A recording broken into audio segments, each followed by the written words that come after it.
My fiancé posted marriage should be 50-50. I replied I agree.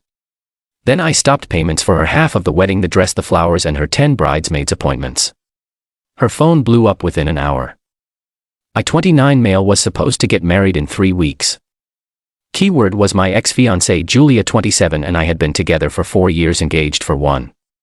The wedding planning started normal enough, venue hunting, cake tasting, the usual stress. But somewhere along the way it became clear we had very different ideas about partnership. See, Julia comes from money. Not crazy money, but enough that she's never worried about rent. Her parents paid for her college, her car, her condo down payment.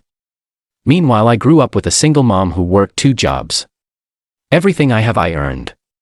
When we got engaged I was making good money. Not tech bro money, but solid.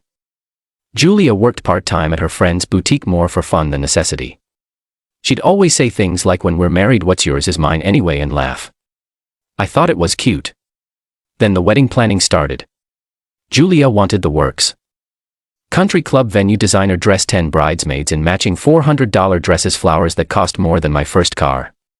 The initial quote $85,000. I suggested scaling back. She cried, said I was ruining her vision, and every girl dreams of her perfect day.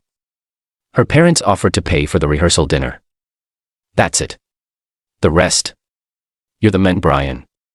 This is what men do. So I liquidated some investments, took on extra projects. By month 6 of planning I'd already dropped $40,000 on deposits and payments. Julia hadn't contributed a dime. Babe, I'm saving for our future home, she'd say. You're better with money anyway. 3 weeks ago everything changed. We were at her friend Janice's engagement party. Wine was flowing. Julia was in her element, surrounded by her sorority sisters. I was by the bar when I heard it. Brian is sweet, but let's be real. Julia could do better. At least he's trainable. I froze. That was Janice talking. Oh, stop. Julia laughed. He's perfect. He doesn't question anything, pays for everything, and still thinks it's his idea. My mom taught me well. Find a provider who thinks he's progressive. The others giggled. My chest felt tight. But won't he expect you to contribute after you're married? Another friend asked. Julia's voice was confident. That's the beauty of it. I'll keep working part-time, play house, maybe pop out a kid or 2. He'll be too tired from work to notice I'm spending his money on Pilates and wine lunches. Men are simple, feed them, sleep with them, and they'll hand over their whole paycheck. Someone said something about feminism. Julia's response, please. Feminism is about choice. I choose to let him think he's in charge while I live my best life. Watch. I'll post something about equal partnership on Instagram tomorrow and he'll probably buy me flowers. I left, drove around for 2 hours. When I got home, Julia was already there, tipsy and affectionate. I played normal, needed time to think. The next day she actually did it. Posted a quote on Instagram, marriage should be 50-50. Equal partners building a life together. 217 likes.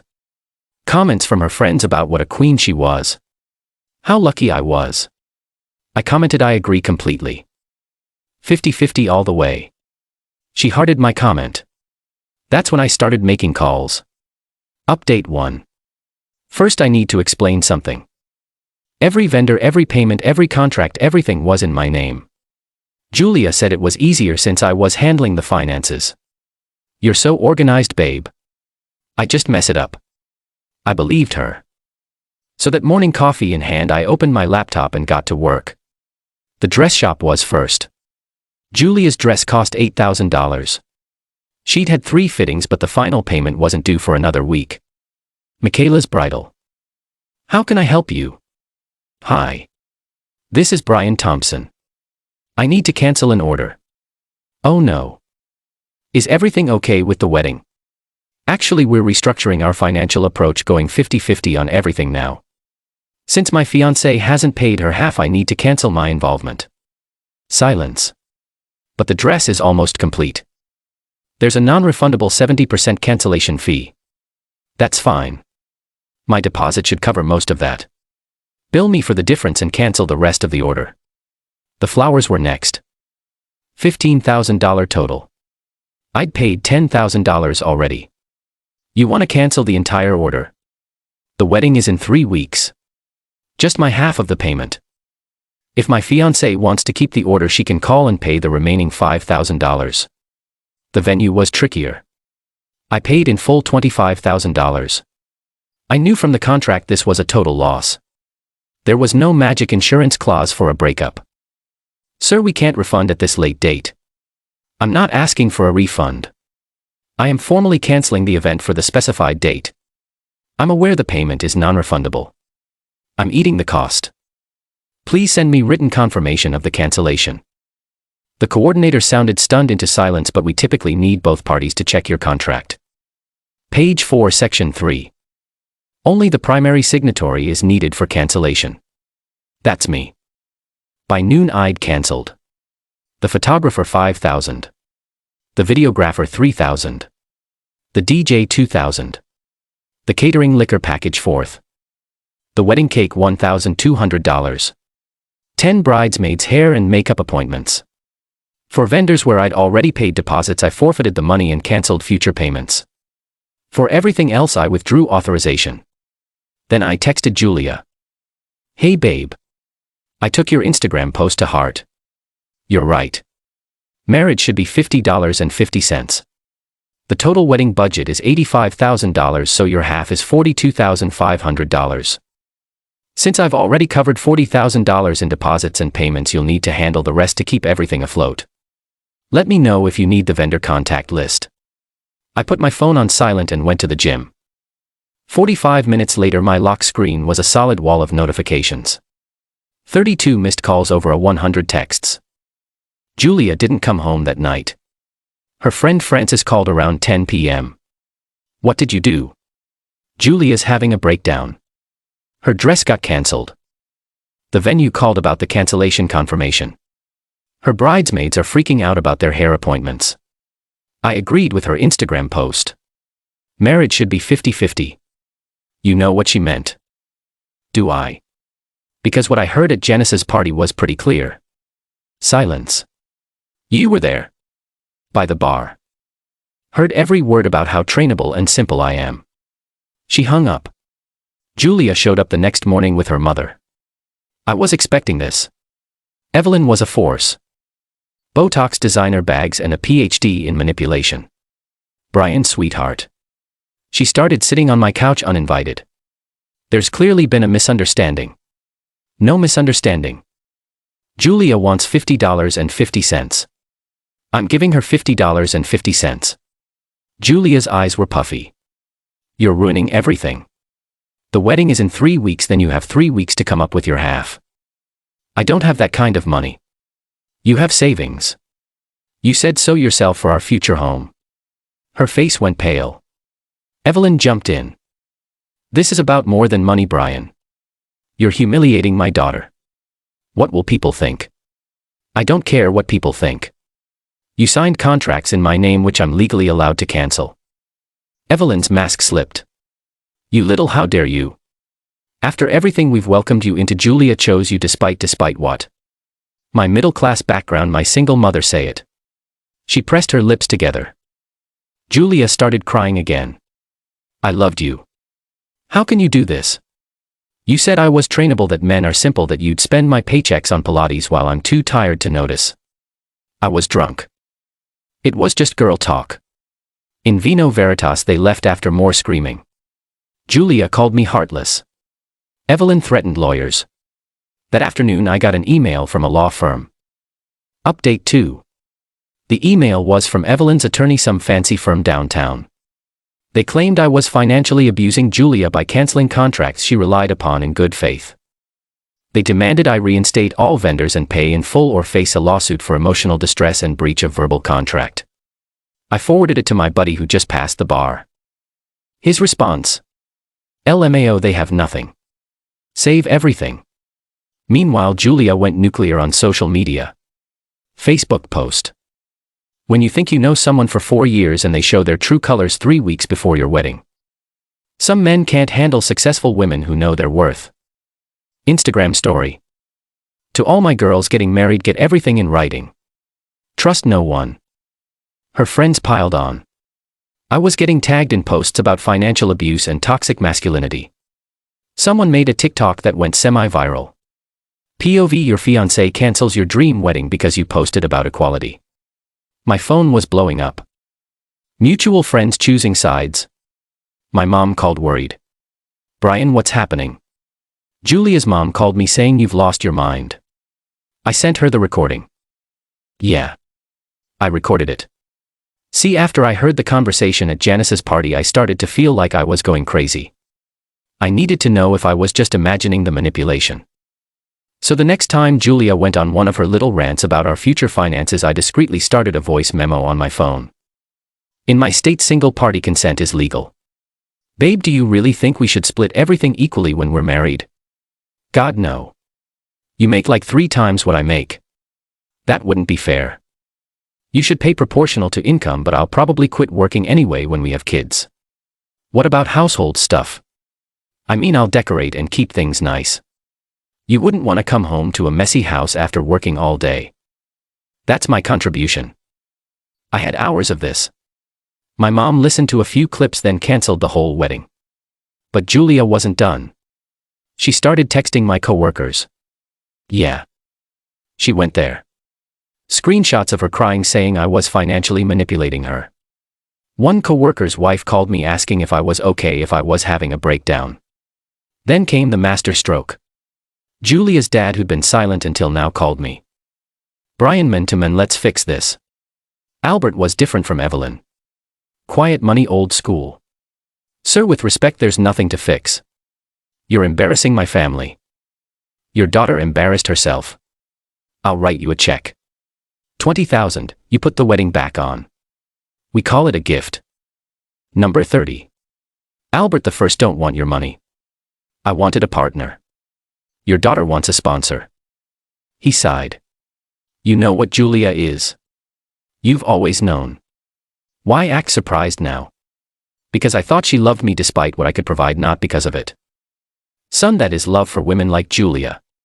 You take care of them. They take care of you. It's worked for centuries. It doesn't work for me. Silence. Then you sure you want to do this? You'll never find another Julia. I'm counting on it. He actually chuckled before hanging up. That weekend things escalated. Julia hired a moving company to get her stuff from my place, except she tried to take my stuff too. The movers were confused when I stopped them from taking my TV. Ma'am said it was hers. Check the receipt from 2019. My name, my credit card. Julia stood there, arms crossed. We've shared it for 2 years. Sharing is an ownership. She tried to take my espresso machine, my gaming console, even my grandmother's cast iron skillet. That's ours, she screamed. Show me a receipt with your name. The movers looked uncomfortable. One pulled me aside. Bro, she offered us an extra $200 to just load everything. I'll give you $300 to only take what she can prove is hers. They took her clothes, her jewelry, some furniture she bought, left everything else. Julia was apoplectic. You're being petty. I'm being 50-50. What's mine is mine. What's yours is yours. Equality. She posted another rant that night. This time about men who weaponize feminism. The comments were mixed now. Some people starting to ask questions. Wait, why can't you pay for half the wedding? Don't you have savings? Why was everything in his name anyway? Her friends tried damage control, but the narrative was shifting. Then someone leaked the Janice party story. I don't know who. I'd told a few people. Word spreads. Suddenly there was a Reddit thread. The bride calls groom trainable and simple, shocked when he cancels wedding. It hit the front page. Update 3. With 1 week until the would-be wedding date, everything imploded. First, the bridesmaids started dropping out. Turns out when I canceled their hair and makeup appointments, they were expected to pay out of pocket $300 each. Julia had told them it was covered. Her maid of honor Frances called me. Brian, I need to know, did Julia really say those things? Yes. And you have recordings? Yes. Jesus. Pause. I'm out. I can't support this. She's been talking about your money since day one. I thought it was jokes. 3 more bridesmaids followed, then another 2. By Tuesday she was down to 4 out of 10. The Reddit thread had spawned a flurry of blog posts and TikTok reaction videos. The weaponization of equality in modern relationships when 50-50 goes wrong. Someone found Julia's Instagram and screenshot her marriage should be 50-50 post alongside her lifestyle photos. Trips I paid for, jewelry I bought, dinners at restaurants I couldn't really afford but she insisted on. Julia tried damage control with a Notes app apology. I want to address the recent situation with my wedding. Yes. I said things I regret while intoxicated. Yes. I expected my fiancé to pay for most of our wedding, but this is what we'd agreed to. He makes significantly more than me. For him to suddenly change our entire dynamic 3 weeks before our wedding is cruel. I'm not perfect, but I don't deserve this. The comments weren't kind. Then Evelyn made everything worse. She went on a local Facebook group. One of those "Are we dating the same guy" pages and posted about me, warning women that I was financially abusive and manipulative.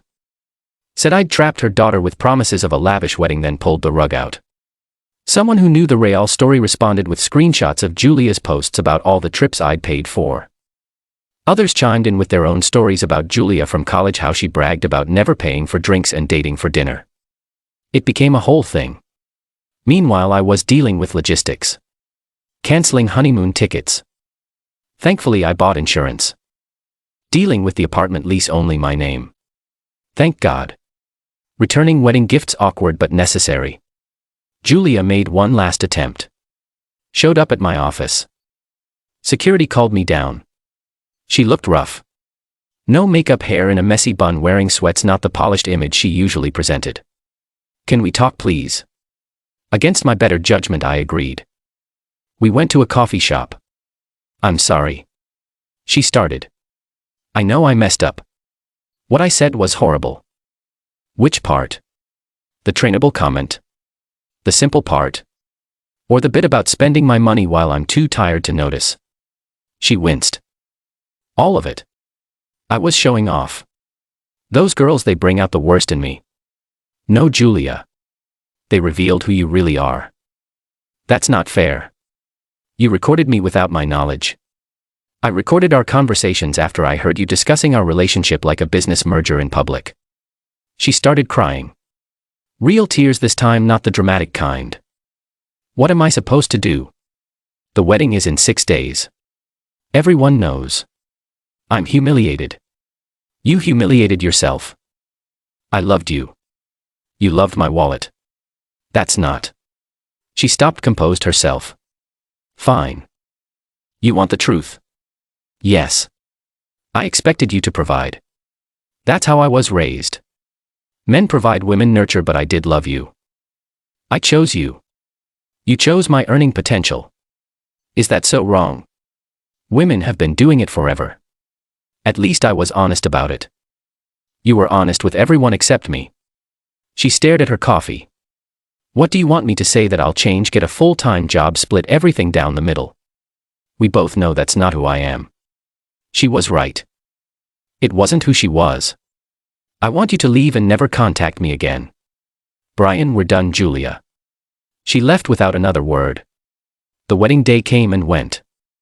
I spent it at my buddy's lake house, fishing and drinking beer with the guys who'd stood by me.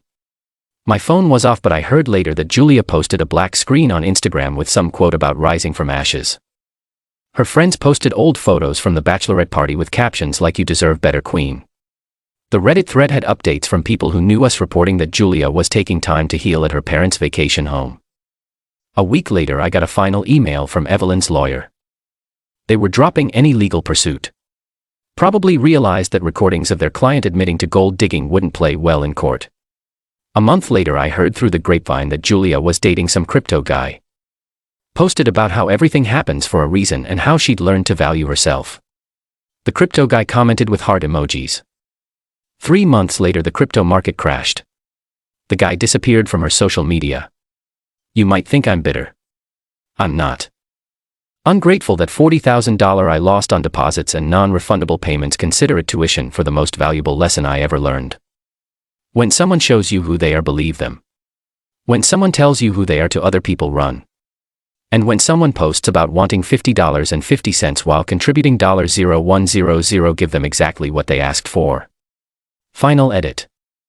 Since this blew up, I should add to the people saying I should have just talked to her. I did for years. Every time I brought up financial contribution, she had an excuse.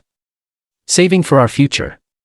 Between jobs focusing on wedding planning, there was always something. To those saying I'm cheap, I ate over $40,000 in lost deposits and non-refundable fees just to get out. I'm not cheap. I just refuse to be used to anyone in a similar situation. Document everything, trust your gut, and never ever ignore red flags because you're in love. And to Julia, if you're reading this, I saw your new crypto boyfriend tagged in your healing journey posts. Turns out we have a mutual acquaintance. I sent him a friendly email with the subject line, a little context on your new girlfriend. I attached the audio files. He opened them 3 minutes later. Good luck with that.